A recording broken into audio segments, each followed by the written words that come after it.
구약 성경은 상당 부분 이스라엘의 역사를 계속 기록하는 것이죠.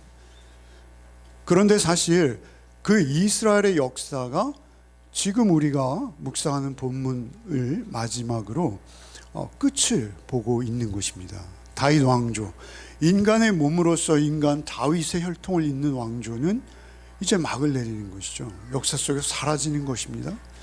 그런가 하면 솔로몬이 건축했던 성전도 무너지고 회파되는 것이죠. 무너지지는 않습니다만 AD 70년에 우리 무너진 걸 잘 알죠. 그 성전도 이제 그 의미를 상실하는 것이죠. 그 의미가 더 이상 거기서 짐승의 피로 제사를 드리고 이러한 것들이 이제 막을 내리는 거예요. 역사 속에서, 실제 역사 속에서. 역사의 기록입니다. 그 역사의 한가운데 새 인물이 등장하고 있는 거예요. 하나님께서는 인간의 역사를 운행하실 때 성경대로 하나님께서는 우리에게 운명론적으로 우리를 로봇과 같이 창조하시고 그렇게 하나님께서 장기판의 그 말들처럼 우리를 운행하시는 게 아니에요. 절대 아닙니다. 하나님께서 인간의 역사를 운행하시는 것은 무엇이죠? 절대 운명론 안에 가두면 안 되는 것입니다. 하나님은 인간들과 특별히 사람과 합력하십니다. 그리고 그 사람을 통해서 이루기 원하십니다. 그래서 역사의 변곡점에서 역사가 이리 갈 수도 있고 저리 갈 수도 있습니다. 그 변곡점에서 하나님께서는 홀로 선택하시는 것이 아니라 인간들을 통해서 역사하시고 그 인간들을 통한 역사 가운데 하나님의 뜻을 보여주시는 것입니다. 우리는 절대 운명론에 갇히면 안 돼요. 그래서 지금 예루살렘의 멸망과 그리고 이제 반쪽밖에 남지 않은 남유다의 멸망을 앞두고 있는 그 시점에서 그 역사의 한 개인으로서는 정말 불가항력의 어쩔 수 없는 역사의 흐름 속에 과연 개인의 위치는 무엇인가, 그리고 그 개인의 위치를 하나님께서는 어떻게 이용하시고 그들을 통해서 어떻게 역사를 기록해 가시는가를 우리가 볼 수 있는 너무 중요한 순간입니다.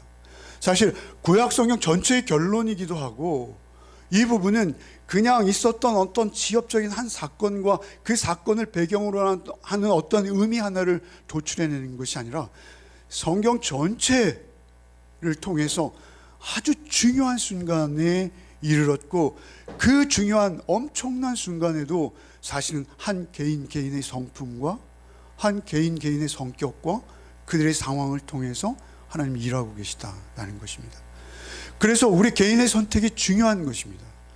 우리 개인의 삶이 그 규모와 어떤 현장의 규모만 다를 뿐이지 우리도 역시 우리 가문의 역사, 우리 사회의 역사, 그것들을 내 개인의 역사를 새로 쓰는 늘 변곡점 위에 우리가 있다라는 것입니다. 우리의 선택과 판단이 날마다 중요한 것입니다. 순간순간마다 중요한 것이죠. 그러기 위해서 과연 우리는 어떤 존재여야 하는가를 이 세 사람을 통해서 우리에게 교훈하시는 것이죠. 오늘 설교의 제목은 무엇입니까?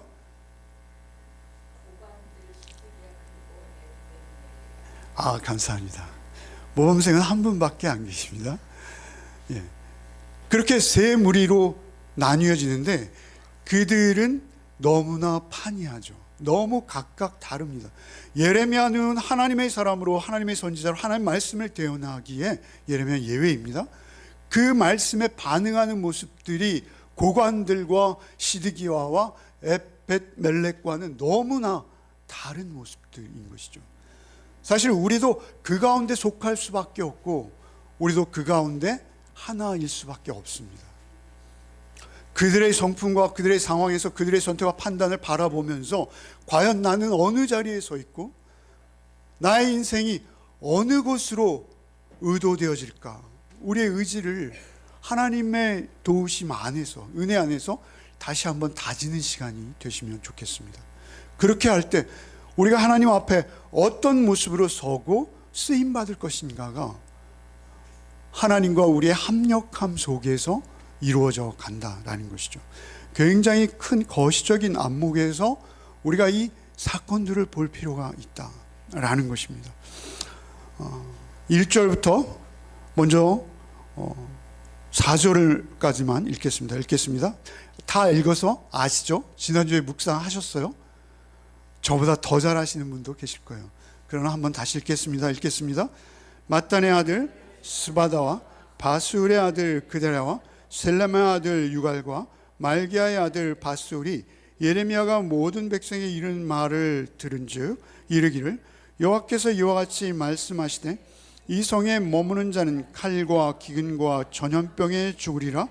그러나 갈대인에게 항복하는 자는 살리니 그는 노량물을 얻은 같이 자기의 목숨을 건지리라. 여호와께서 이와 같이 말씀하시니라. 이 성이 반드시 바벨론의 왕의 군대의 손에 넘어가리니 그가 차지하리라 하셨다 하는지라. 이에 그 고관들이 왕께 아뢰되 이 사람이 백성의 평안을 구하지 아니하고 재난을 구하오니 청하건대 이 사람을 죽이소서. 그가 이같이 말하여 이 성에 남은 군사의 손과 모든 백성의 손을 약하게 하나이다. 가장 먼저 소개되는 것은 고관들의 이름들입니다. 이름들.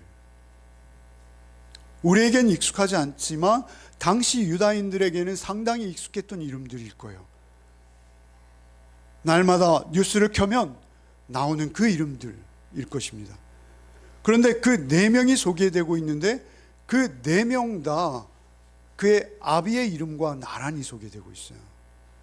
그러니까 그들은 자력의 힘으로만 소위 말하면 자선가한 것이 아니라 그들은 대대로 이스라엘을 좌지우지하는 권력자의 집안, 가문의 출신이요, 또 이스라엘의 상당한 정치적인 영향력을 행사하고 왕도 경계하고 두려워할 만한 존재들이라는 것을 강조하는 것입니다. 이 사람 한 사람의 이름들이 성경에 어떻게 등장하는지를 따져보는 것도 중요하겠습니다만 여기서 중요한 것은 그들이 유다라는 것입니다. 그들 자체가 유다를 대표하는 세력이라는 것입니다. 그러한 4명 아버지의 이름이 함께 소개되는 그들이 예레미야를 죽여야 한다고 주장하고 있습니다. 타당해 보이죠. 그들은 입말 열면 국민을 이야기하고 백성을 얘기하고, 그들은 입말 열면 나라를 이야기하고 민족을 이야기하고 그렇습니다. 그들은 오직 나라와 민족을 위해서, 특별히 백성을 위해서 예레미야는 죽어야 한다라는 것입니다. 그들의 주장은 하나입니다. 예레미야를 죽이지 않으면 백성들의 손에 힘이 풀릴 것이요, 그들이 아무 일도 하지 않을 것이요, 이 중차대한 시점에서 우리는 예루살렘을 내어줄 수밖에 없는 처지 아니냐. 그러니 그를 먼저 죽이자. 아주 잔인하죠. 사실 예레미야에 대해서 그들이 조금만 관심을 가지고 그가 말하는 것에 대한 진실성의 의문을 제기했다면 이렇게 함부로 이야기할 수는 없을 것입니다. 그러나 그들은 그렇게 이야기하고 있는 것이죠. 이 전쟁의 성격 자체를 그들은 전혀 파악하지 못하고 있어요. 이 전쟁은 하나님의 징계의 도구인 것이죠. 여러분, 우리가 지난주에 묵상하면서 지내온 부분 중에 예레미야 35장, 지금 우리 본문이 38장이죠. 35장에 레갑 족속이라는 한 족속이 등장하죠. 예화입니다. 그 35장 14절부터 여러분이 한번 읽어보겠습니다. 읽겠습니다. 시작.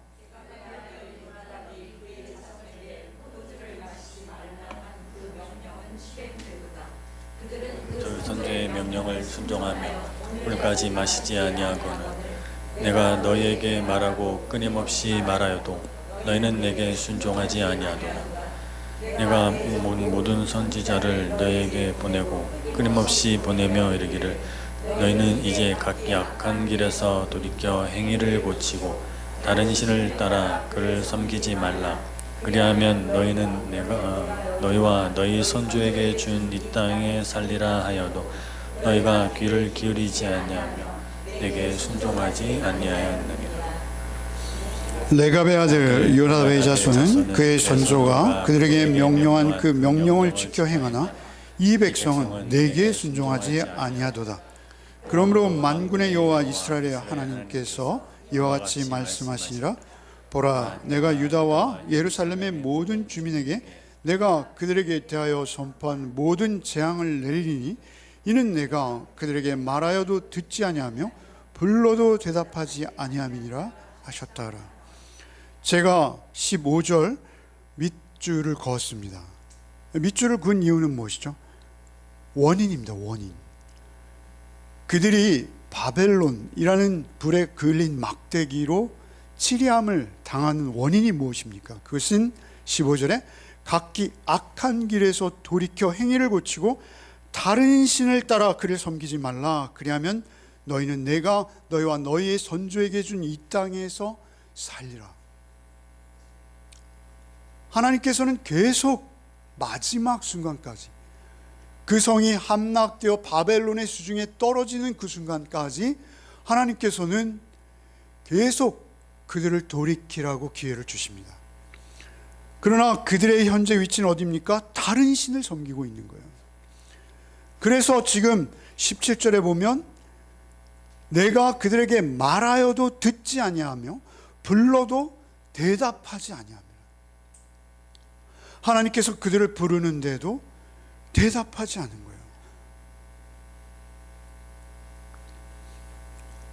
대답도 하지 않는 아들을 어떻게 해야 하겠습니까?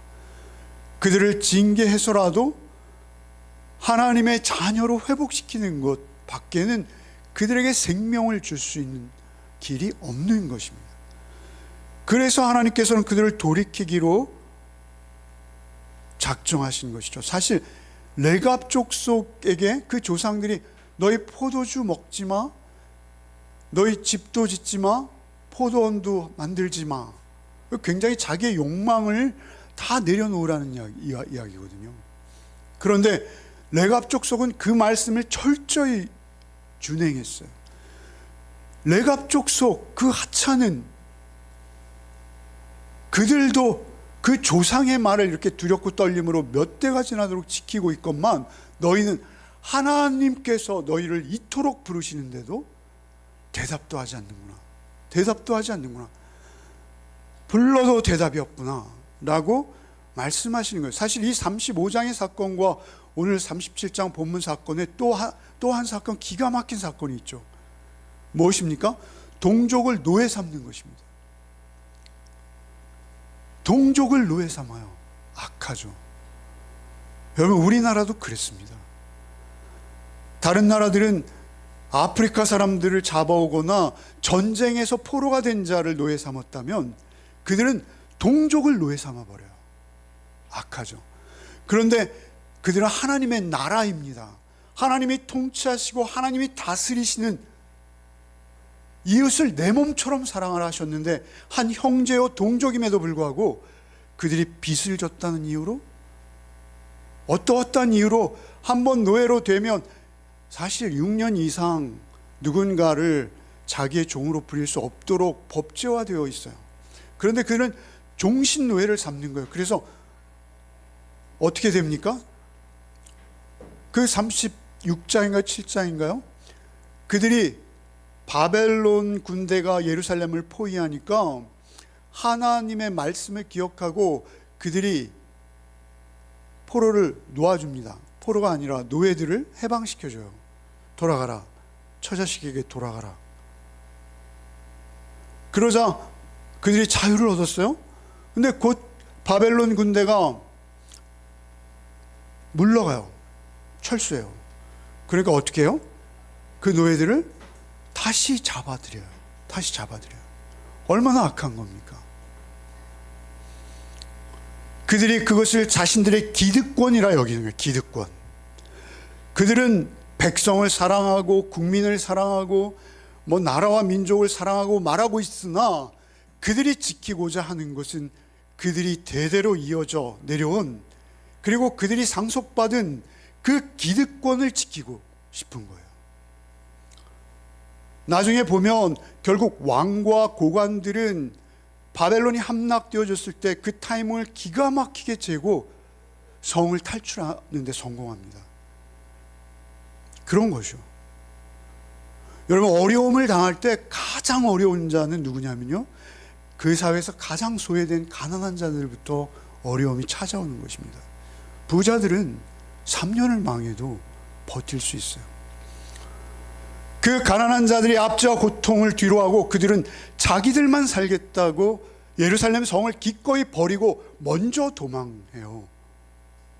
그러면서도 그들은 그 성을 지키자라고 주장하며 그 성을 지키는데 방해가 되는 존재라는 이유 하나만으로 예레미야를 죽이려 드는 것이죠. 얼마나 악한지요.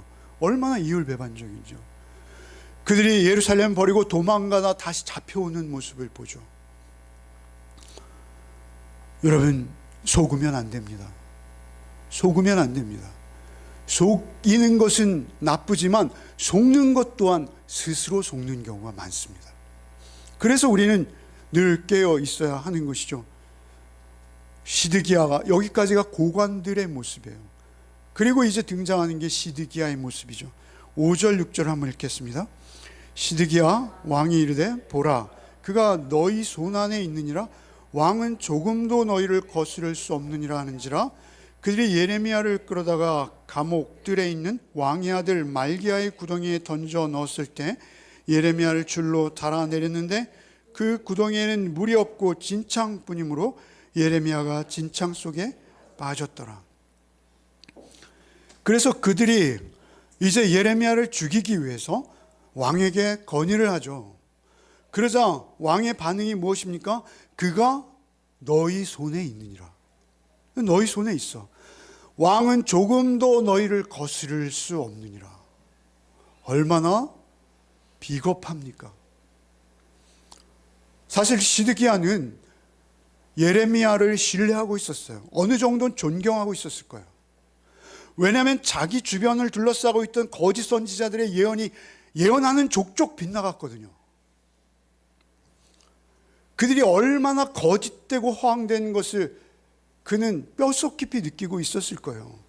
그러나 예레미야의 예언은 한결같았고 이제 그 예언이 실현될 마지막 단계에 와 있는 거예요. 그런 예레미야를 말이죠, 내어달라는데 그가 너희 손에 있지 않느냐? 왕은 조금도 너희를 거스릴 수 없어. 왕이라는 게 무엇이죠? 왕은 최종 의사결정권자예요. 모든 나라의 일을 자기가 결정하는 거예요. 그런데 이 순간에는 비겁하게 자기의 자리를 비워버리는 거예요. 왕은 조금도 너희를 거스릴 수 없느니라. 그 죽이기로 제안하는 것에 대해서 너무나 비겁하고 야비하기까지 한 것이죠. 그 결과 예레미야는 어디에 던져졌습니까? 말기야의 구덩이에 던져졌다.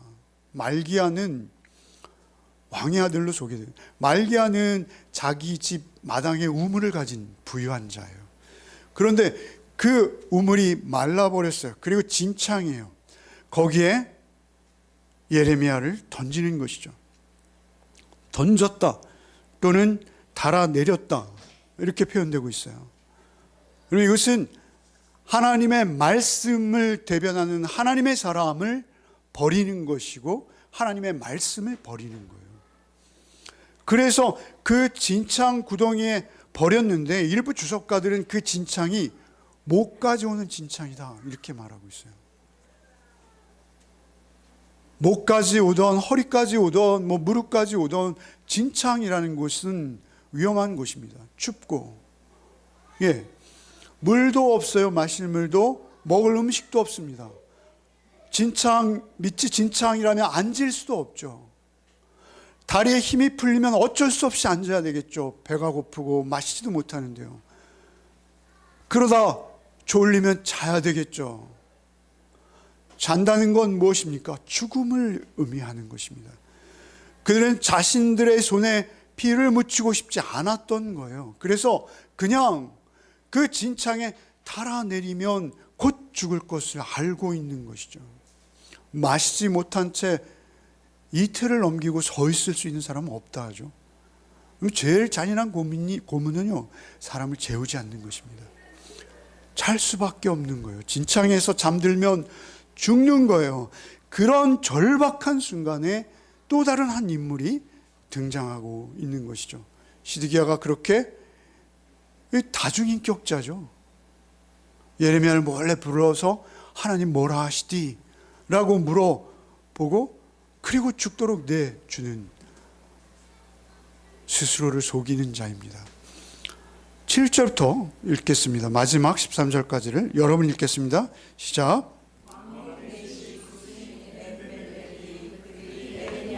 구덩이에 던져 넣음을 들으니라. 그때 왕이 베냐민 문에 앉았더니 에벤멜렉이 왕궁에서 나와 왕께 아뢰어 이르되, 내 주 왕이여, 저 사람들이 선지자 에레미야에게 행한 그 은혜를 악하니 성중에 떡이 떨어졌거늘 그들이 그를 구덩이에 던져 넣었으니 그가 거기에서 굶어 죽으리다 하니, 왕이 굿사람 에벤멜렉에게 명령하여 이르되, 너는 여기 있어 30명을 데리고 가서 선지자 예레미야가 죽기 전에 그를 구덩이에서 끌어내라. 에벤멜렉이 사람들을 데리고 왕궁 곳간 및 방에 들어가서 거기에서 헝겊과 낡은 옷을 가져다가 그것을 구덩이에 있는 예레미야에게 밧줄로 내리며, 굿수인 에벤멜렉이 예레미야에게 이르되, 당신은 이 헝겊과 낡은 옷을 당신의 겨드랑이에 대고 줄을 그 아래에 대시오. 예레미야가 그대로 하매 그들이 줄로 예레미야를 구덩이에서 끌어낸지라. 예레미야가 시위대 뜰에 머무니라. 7절에 에벤멜렉을 소개하는데 두 가지를 말하고 있어요. 그는 굿수인이요 내시, 이렇게 말하고 있어요. 내시. 동서양을 막론하고 왕궁에서 일하는 자들, 남자들이 할 일이 있어요. 왕궁에도. 그런데 남자들을 두는 것을 굉장히 극도로 꺼려했습니다. 동서양 불문입니다. 그래서 인격이 보장되지 않고 사람을 우습게 여기던 그 시대에는 왕궁에서 일하는, 특별히 왕궁에서 숙식을 하며 일해야 되는 필요의 남성들은 내시였습니다. 내시. 인간이 인위적으로 거세하는 것이죠. 굉장히 소외된 인물이라는 것이죠. 그들에게 많은 부귀와 영화가 돌아가지만 인간으로서 가장 비참한 상태입니다. 그렇게 거세당한 자는 이스라엘 총회에 들어올 수도 없습니다. 제사에 참여할 수도 없습니다. 뿐만 아니라 그는 굿수인이었다고 합니다. 굿수는 지금 에디오피아를 말하는 것입니다. 성경에 굿수인이 많이 등장하죠. 사도행전에 굿수인 내시가 성경을 보는 모습이 있죠. 그런가 하면 예레미야서에도 앞서서 보면 굿수인이 어떻게 피부를, 그 표범이 어떻게 무늬를 없이 할 수 있겠느냐, 너희 죄가 그렇다라고 그들의 죄를 지적할 때 굿수인의 피부를 이야기해요. 그건 뭐냐면 그들의 피부가 검다는 것입니다. 그래서 그 당시의 그림들을 보면 예레미야를 극적으로 그 구덩이에서 끌어올리는 그림들이 인터넷에 많아요. 근데 그 굿수인은 다 흑인으로 그려져 있어요. 흑인입니다. 그래서 그가 거세를 당했는지도 모르죠. 흑인이었을 뿐만 아니라 그는 내시였어요. 너무나 극복할 수 없는 핸디캡이 두 개나 있어요. 이방인들을 개처럼 여기는 유대인에게 그는 피부로 증명된 이방인이었습니다. 지울 수 없는. 거기다가 내시입니다. 넘을 수 없는 산들이에요. 근데 놀라운 것은 그때 하나님의 공의로움을 드러내는 자가 누구입니까? 에벤멜렉입니다. 유대인들은 다 죽은 거예요. 유대인들의 고관과 에벤멜렉은 사실 이 사건과 의미 없습니다. 이 사건에 굳이 개입할 필요도 없습니다. 그저 환관으로서, 내시로서 왕궁에서 자기 맡은 일에 충실하면 생명을 보존할 수 있습니다. 그런데도 불구하고 그는 기꺼이 자기의 생명이 절대 위험에 빠질 수밖에 없는 그 자리, 왕도 그에게 동조해서 벌벌 떨며 내어준 예레미야를 살리기 위해서 그 고관들은 악한 이다 이렇게 말하고 있어요. 본문에 보면 악하다. 영어 성경 번역본에 보면 evil이라는 단어로 사단적이요 마귀적이라는 것입니다. 그들의 악함 이루 말할 수 없다는 것입니다. 에베멜렉이 어떻게 그렇게 할 수 있었을까요? 에베멜렉이 홀로 정의감에 불타올라 그렇게 말할 수 있었을까요? 정의로워서요? 네, 정의로워서입니다. 그런데 그 정의는 자기의 것이 아닙니다. 에베멜렉이 가지고 있는 의로움은 하나님으로부터 온 하나님의 공의로움이 그에게 반영되어진 것이죠. 에베멜렉은 놀랍게도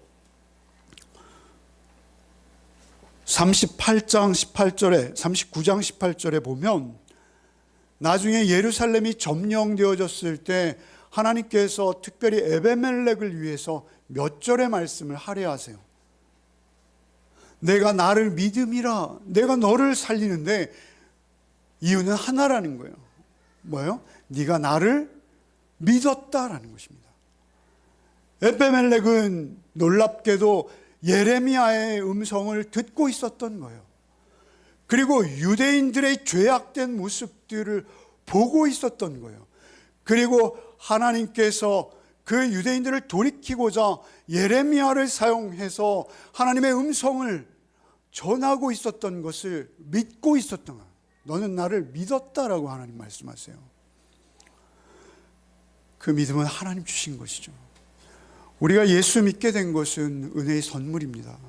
내가 특별하거나 잘나서가 아니에요. 그냥 이유도 없어요. 하나님 은혜의 선물입니다. 내가 예수 믿어지는 걸 어떡하겠어요? 하나님께서 그렇게 믿음을 주셔서 에베멜렉으로 30명을 대동하고 예레미야를 구해오게 하십니다. 놀랍죠? 예레미야가 베냐민 문에 앉아있을 때 가서 에베멜렉에 청해요. 급해서 그 베냐민 문에 앉아있는 그를 찾았는지 어쩐지 모르겠습니다만 왕이 문에 앉아, 성문에 앉아있다는 건 뭐냐면 재판한다는 거예요. 재판한다는 건 뭐냐면 하나님의 공의를 대행한다는 거예요. 재판의 절대 기준은 무엇입니까? 오늘날의 판사들도 그렇습니다만 절대 기준은 뭐냐면 공의입니다. 의입니다. 의. 공정입니다. 공평입니다. 그런데 그 재판석에 시드기야가 앉아있을 때 가서 저들은 악한이다 라고 말하는 것이죠. 생명을 내놓은 것입니다. 죽으면 죽으리라 라는 것이죠. 그때 시드기야가 놀라운 반응을 보여요. 아마 그가 재판정에 앉아 있었던 이유였을 것이다. 저는 그렇게 봅니다. 30명이나 대동하고 가서 그를 꺼내오라는 것입니다. 혹시라도 고관들이 방해하고 폭력적으로 그를 저지할 수 있으니 30명의 병력을 데리고 가서 구해오라는 거예요. 에베멜렉도 얼마나 자상한 인물인지 몰라요. 가서요, 헌 옷들을 주셔서 어깨에 대고 그 탈진나 그 추위에 배고픔에 목마름에 지쳐서 거의 탈진 상태에 있을 그가 상처나지 않도록 그 헝겊을 대고 어깨에 밧줄을 걸게 해서 위에서 끌어올리는 모습. 에베멜렉은 정말 대단한 인격과 성품, 요즘 표현으로 하면 그리스도의 향기요 그리스도의 편지인 것입니다. 에베멜렉이 그렇게 이제 구해내는 것이죠. 여러분, 오늘 설교의 제목을 제가 말씀드렸습니다만 여기서 우리는 특별히 보아야 되는 대표적인 사람들이 몇 면이 있어요. 이 세상의 모든 사람들은 이 세 명 중에 하나입니다. 이 세상의 모든 사람들은 이 세 명 중에 하나에서 벗어날 수 없어요. 자유할 수 없어요. 그들은 고관이거나 시드기야이거나 에벤멜렉입니다. 내가 어디에 속했는지 우리는 분명히 깨달을 필요가 있어요. 여러분, 고관들은요, 이미 말씀드렸습니다만 거짓말장이들입니다. 거짓말을 밥 먹듯이 합니다. 백성을 사랑하고 국민을 사랑하고 민족을 사랑하고 나라를 위해서 죽겠다라고 말하지만 사실 그들은 기득권, 자신들의 기득권에만 관심이 있고 나중에 도망갈 자들입니다. 거짓말쟁이들이죠. 두 번째는 시드기야입니다. 시드기야는 양다리입니다. 다중인격이에요. 사실 이런 경우가 대부분입니다. 대부분. 아마 우리 열매 맺는 교회에 와 계신 분 중에 기득권자는 없으신 걸로 저는 파악됩니다. 그렇다면 우리는 사실은 양다리요 다중인격자들입니다. 너도 맞고 너도 맞다는 거예요. 저도 대표적인 양다리죠. 자기가 유익한 쪽을 신속히 계산해냅니다. 그리고 그 계산대로 행동하고 말하는 것이죠. 온전한 믿음으로 순종과는 너무 거리가 먼 거예요. 결국 자신의 결정과 선택은 뭐예요? 자신의 탐욕입니다. 탐욕이에요. 자신의 욕심이에요. 결정적인 순간, 위기의 순간에 그의 인격과 성품이 드러나는 거예요. 평상시엔 모릅니다. 결국 시드기야와 같은 자요. 하나님의 말씀이 있어요. 알아요. 그런데 따를 수 없는 거예요. 죽을 것 같거든요. 하나님의 말씀을 온전히 순종하면 시드기야가 시퍼런 칼을 뽑을 것 같거든요. 자기의 생존마저 위협받을 것 같거든요. 하나님의 말씀을 떠나고서 하나님의 말씀을 따른다면 자기 죽을 것 같은 거예요. 돈이 힘이고 권력이 힘이고 세상의 모든 부귀와 쾌락이 그에게 힘인 거예요. 그가 믿고 따르는 것은 하나님 말씀이 아닌 거예요. 그래서 놓을 수 없는 거예요. 양쪽을 다 붙들고 싶은 거예요. 어느 한쪽도 놓을 수 없는, 정말 포기하면 곧 죽을 것 같지만 사실 그걸 놓아야 되는 것입니다. 놓지 않으면 하나님에 속할 수 없어요. 결국 그것은 돈의 문제도 아니고 권력의 문제도 아니고 주변 상황의 문제도 아니고 사실 그것은 영적인 문제입니다. 그것은 내 안에 하나님이 계시지 않다는 것입니다. 내 안에 하나님의 말씀이 절대적으로 운행하고 계시지 않다는 것입니다. 그래서 계산할 수밖에 없고 결국 중립을 지키는 거예요. 여러분, 신앙에는 중립은 없습니다. 하나님의 편에 속하든지 사단의 편에 속하는 거예요. 캐톨릭에서 말하듯이 연옥이라는 곳은 없습니다. 하나님에게 속했느냐, 세상에 속했느냐만 우리에게 문제인 것이죠. 둘 가운데 하나의 모습으로 우리가 하나님의 심판대 앞에 서야 되는 존재들입니다. 하나도 예외가 없습니다. 그래서 주님께서 누가복음 6장 26절에 모든 사람이 너희를 칭찬하면 화가 있도다. 모든 사람이 너희를 칭찬하면 화가 있도다. 그들의 조상들이 거짓 선지자에게 이와 같이 하였느니라.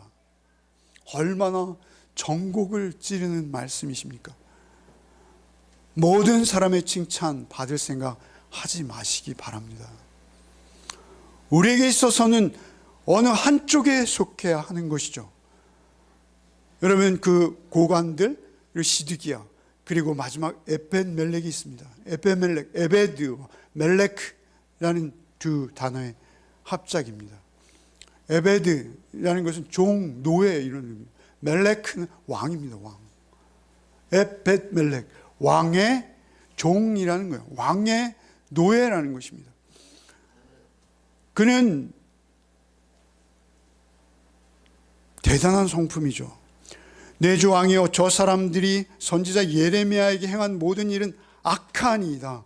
성중에 떡이 떨어졌거늘 그들이 그를 구덩이에 던져 넣었으니 그가 거기서 굶어 죽으리이다. 여러분, 어떤 성경 번역본에는 왕이여 당신 잘못이요 이렇게 번역하고 있어요. 당신 잘못으로 하나님의 사람이 지금 죽어가고 있어 이렇게 말하고 있는 것이죠.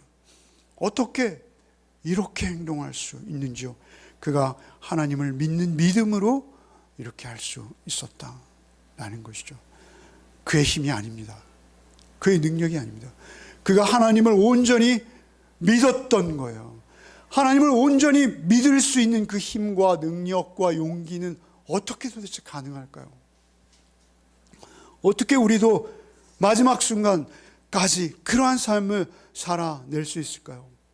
여러분, 예레미야는요 계속 항복을 권유하고 있었어요. 항복을. 누구에게 항복하는 것입니까? 하나님 앞에 항복하는 것입니다. 그들이 항복해야 될 대상은 하나님입니다. 그들이 바벨론을 하나님께서 손에 드신 몽둥이로 받아들였어야 되는 거예요. 사실 그들에게 자발적으로 순순히 포로가 되어서 노예살이에 자신을 맡긴다, 이건 있을 수 없는 일이죠.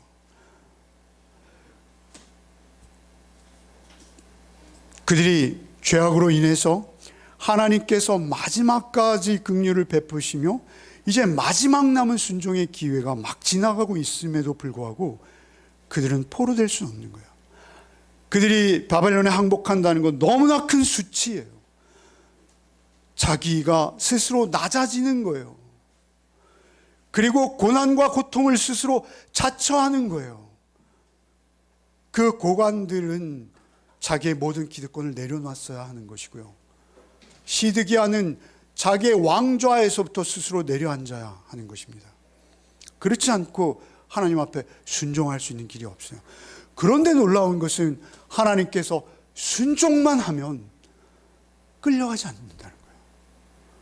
마지막까지 하나님의 메시지는 그거였어요. 놀라운 것은 그들이 하나님을 향해 돌이키기만 하면 그들은 그 자리를 지킬 수 있다는 거예요. 구원의 백성으로, 하나님의 백성, 하나님의 자녀로 가나안에서의 삶을 누릴 수 있다는 거예요. 돌이키기만 하면. 그런데 그들은 돌이킬 수 없었던 것이죠. 왜 그렇습니까?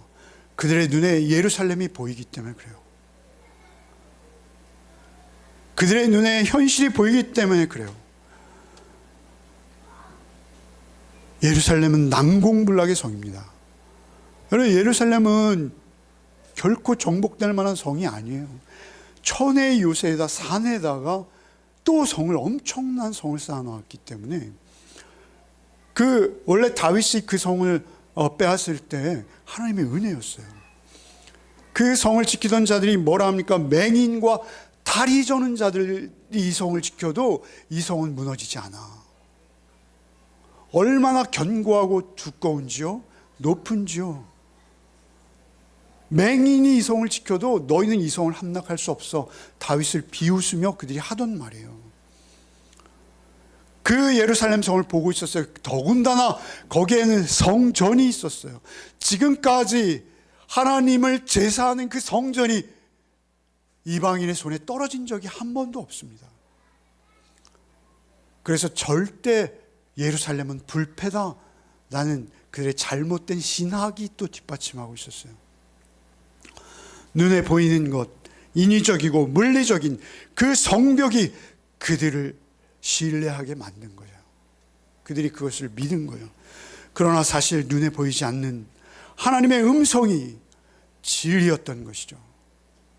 눈에는 보이지 않으나 하나님께서 모든 것을 베푸셨고 그 허울 좋은 성전과 그리고 그 기득권이 얼마나 허무하고 참으로 맹랑한 것인지 그들은 전혀 모르고 있었던 것이죠. 전혀 모르고 있었던 거예요. 놀라운 것은요, 저는 이 본문을 묵상하면서 느끼는 게 하나입니다. 복음도 이와 같다는 것입니다. 복음도 그렇습니다. 여러분, 우리가 십자가 앞에 나간다는 것은 무엇입니까? 내가 시드기야임을 인정하는 것입니다. 여러분, 우리가 십자가 앞에 나간다는 것은 무엇입니까?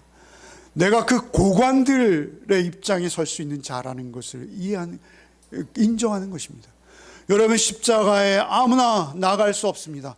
나는 이 눈에 보이는 것이 아니라 눈에 보이지 않으나 하나님의 말씀만이 진리요 그 말씀에 나를 의탁하며 말씀에 나를 의존하여 이 땅에서의 삶을 오직 나를 믿고 나를 의뢰하며 나를 신뢰하는 삶이 아니라 주님을 의뢰하며 주님을 믿고 신뢰하며 주님의 말씀으로 나를 쳐서 복종시키는 그런 삶을 살겠나이다. 이 고백이 십자가 밑으로 나가는 삶입니다. 복음도 역시 마찬가지입니다. 나를 부인하고 하나님만의 의로우심을 인정하고 나가는 것이죠. 여러분, 그 마지막까지 하나님은 그들에게 음성을 주시며 기회를 제공하세요. 성벽이 무너지는 그 순간까지.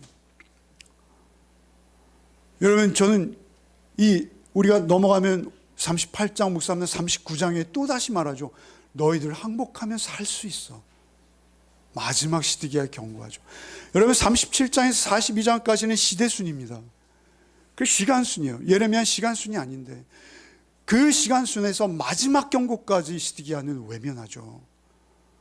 여러분, 저는 그 말씀을 묵상할 때 오늘 본문입니다만 여러분, 예수님 우편 강도와 같은 거예요. 예수님의 우편 강도는 어떻습니까? 마지막에 예수님을 알아본 거예요. 그리고 믿은 거예요. 나는 죄인입니다. 당신의 나라에 임할 때 나를 기억해 주십시오. 돌이킨 거예요. 그 말 한마디인 거예요.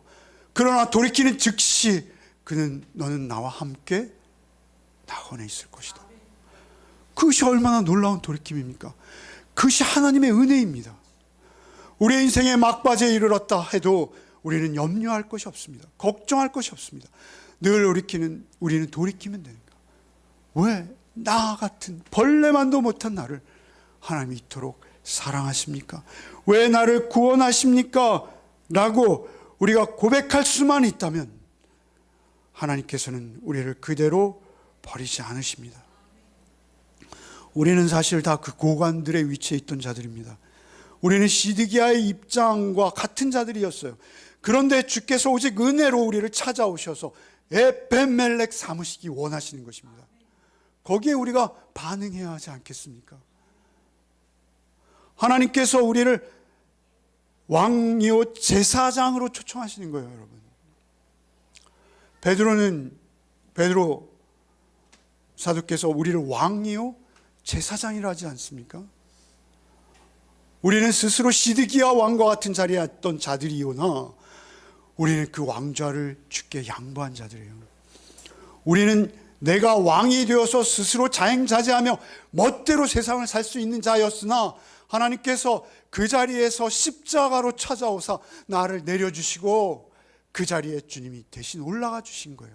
내 대신 나를 대속하고 그 모든 죄악을 실질적으로 그 형벌을 감당하시고 그 자리에 대신 왕이 되어주신 거예요. 그래서 은혜가 왕 노릇하는 자로 우리를 새롭게 해주신 거예요. 그래서 우리가 에벤멜렉이 되는 것입니다. 그 왕좌에 내 옛 자아를 내려놓고 오직 주님의 말씀을 올려드릴 때 우리도 내가 의로워서가 아니라 내가 어떠해서가 아니라 그 에벤멜렉과 같은 삶을 살아낼 수 있게 하실 줄 믿으시기 바랍니다. 그것은 무엇입니까? 그것은 나를 철저히 부인하고 내려놓고 죽이는 것입니다. 그 외에는 없습니다. 그 외에 우리가 고관과 시드기야의 자리에서 내려올 수 있는 자리, 그 왕의 자리에서 내려오고 정말 내가 왕 같은 제사장, 진정한 왕과 제사장은 주님 한 분이세요. 그 주님을 그 자리에 올려드릴 수 있는 방법, 날마다 말씀에 순종하시기 바랍니다. 내 상식으로, 내 머리로, 내 이해력으로 받아들일 수 없을 때조차도 주의 말씀이라면 무조건 순종하는 복이 있으시기를 바랍니다. 우리의 모든 선택과 우리의 판단, 우리의 말과 행동이 주의 뜻 되기를 원합니다. 주의 것 되기를 원합니다. 여러분, 그래서 아주 대대로 나 예수 믿었어, 나는 이만한 교회의 장로야, 그런 사람이 대통령도 되고 장관도 되고 그러지 않았습니까? 그런데 그들이 하나님의 영광을 드러내었습니까? 그들이 선교적 차원에서 하나님의 복음을 살아냈습니까? 여러분, 오히려 에벤멜렉과 같이 작고 사소하고 남들이 아무도 인정해 주지 않으나 도저히 그 장벽을 뛰어넘을 수도 없는 자들로 보였으나 그들이 세상을 바꾸는 것입니다. 예수님이 그렇지 않습니까? 예수님의 제자들이 그렇지 않습니까? 여러분, 그들로부터 복음이 비롯되었고 우리가 그 복음을 받은 자들입니다. 그런데 왜 우리는 자꾸 고관처럼 시드기야를 사모하는지 모르겠어요. 여러분, 그런 우리의 옛자를 날마다 죽여가시기 바랍니다. 우리 안에서 그 옛자를 죽이는 역사가 있기를 바랍니다. 십자가를 잡을 때마다, 그 피 묻은 십자가를 의지할 때마다 여러분, 이런 경험이 여러분들 안에서 계속 성숙되어 가기를 원합니다. 어느 날 하루 갑자기 이루어지지 않습니다. 하루하루 우리 믿음의 싸움을 계속할 때 우리를 에벤멜렉의 자리에 기어코 세우시는 주님이신 것을 믿고 우리는 점점 낮아지고 없어지고 겸손해질 뿐만 아니라 주의 뜻과 주의 의지만이 우리의 삶 가운데 꽃피어지는, 그래서 진정한 그리스도인의 영광은요, 저는 저 시골 교회에서 찬송하고 계시는 분들이에요. 어려움에 처한 교회, 정말 문 닫기 직전인 교회, 그런 교회를 섬겨내는 그분들이 에벤멜렉이 아닙니까? 오늘날 에벤멜렉이 누구입니까? 여러분의 삶 가운데 참된 믿음, 올곧은 믿음, 진지한 믿음, 진실한 믿음이 여러분 가운데 자리 잡기를 원합니다.